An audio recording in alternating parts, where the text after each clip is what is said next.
Haidong. In this video, we're going to talk about striking.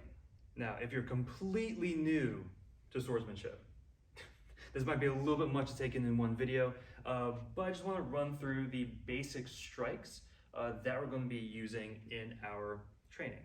These are just going to be the cuts. It's not going to be the footwork associated with the cut or anything like that. These are just, strictly speaking, the main cuts that we're going to be using. I'm going to be using the English version. There are going to be, like, if you have done any Korean training, it's like, oh, cheonmyeonpegi, right? So our center cuts and stuff like that. I'm just going to call a center cut. I'm going to call a left cut, a diagonal cut, or 45 cut, cross cut, a cross cut, uppercut, an uppercut, vertical cut, a vertical cut, as well as all the different kinds of stabs. So the terminology might be a little bit of a shift if you're used to the Korean, or if you're used to the Japanese or the Italian or the German, depending on like whatever system you're coming from, if you're coming from any system at all. But here we are. Full disclosure, because I like transparency, the main bread and butter of the combinations are going to be from Gumdo.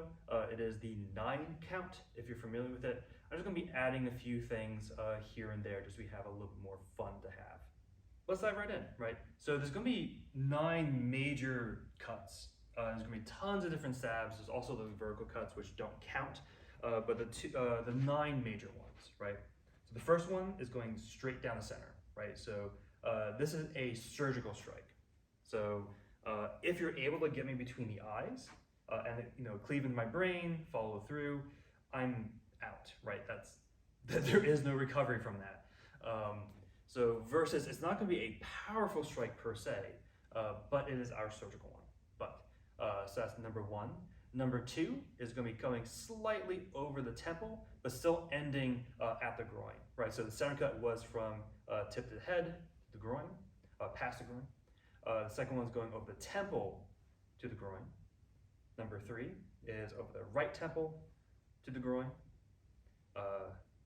The next one, because this is just how the order works in the 9 count, is actually going to be coming from a cross cut from the left-hand side going through my midsection. Noticing for, at least in terms of the style that we're sort of using, so for Gumdo, crosscuts don't always act as a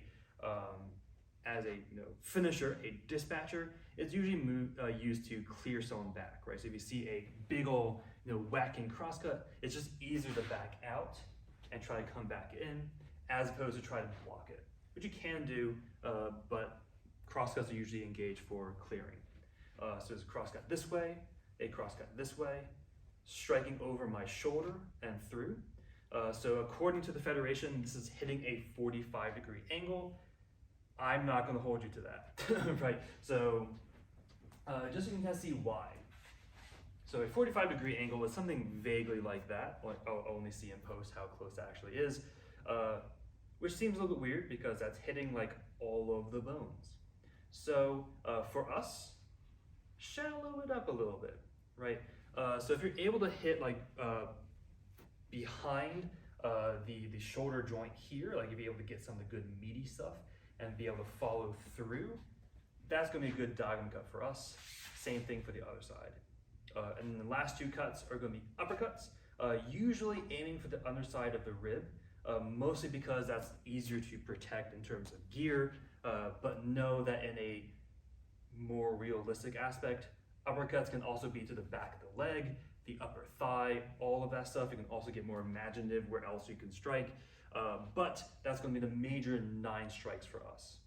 As a quick overview, so again, all of these cuts are going to have more nuance to them, but just so you have an idea of what to generally practice. So I'm just going to be in the walking stance just because it's the only stance we've really talked about so far. So going from tip to the center, right? That's our center cut. Here. I'm going to do mirror image just so you can see it. Going over the left strike. So it's up, over, strike. Noticing it's cutting here. Right here, left strike. Right strike. Here, over, strike. Here, over, strike. Cross cut. here, coming across. I'll do both cross cuts just to make that a little bit easier. So I'm here, 1, 2, diagonals. So again, canonically it's here, but we're going to be doing this because it's more effective and it's just also more powerful. So from here, so you're going to be cutting, following through. Same thing, other side.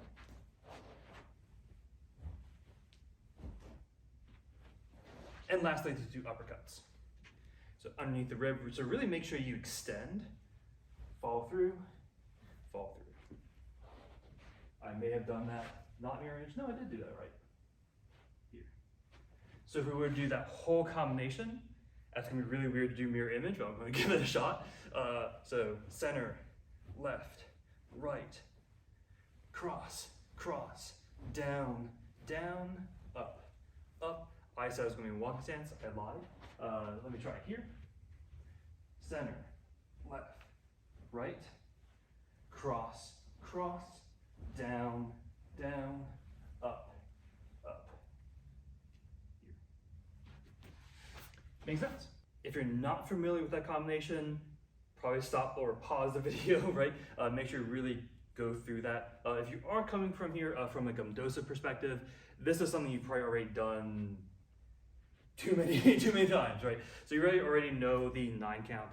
However, if you're new to this, go through a good number of times.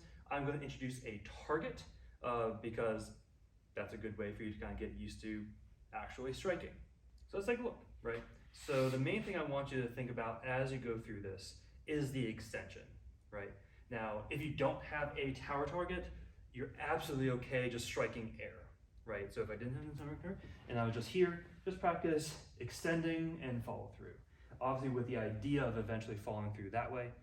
There are different schools of thought of whether or not you should keep it extended or if you follow through.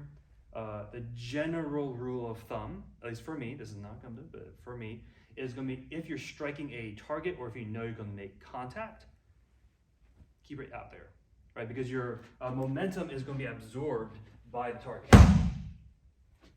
Versus, if I am not striking the target or if I'm expecting to use the rebound as a thrust, for example, I want to follow through with the cut. The reason being that my body will be able to compensate for that spent momentum here, right? So what I want you to do, you're going to have a happy little target.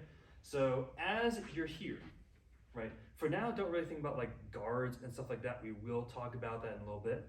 But from here, all I want you to do is can show me that happy little walking stance, right? So from here, using your left hand primarily, draw it up.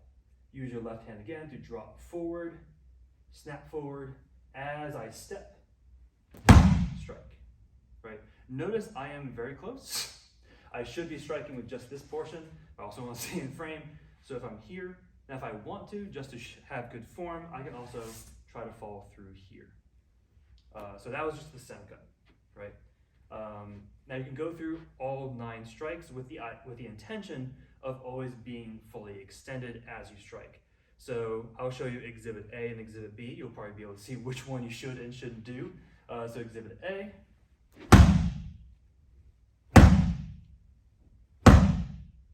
Exhibit B.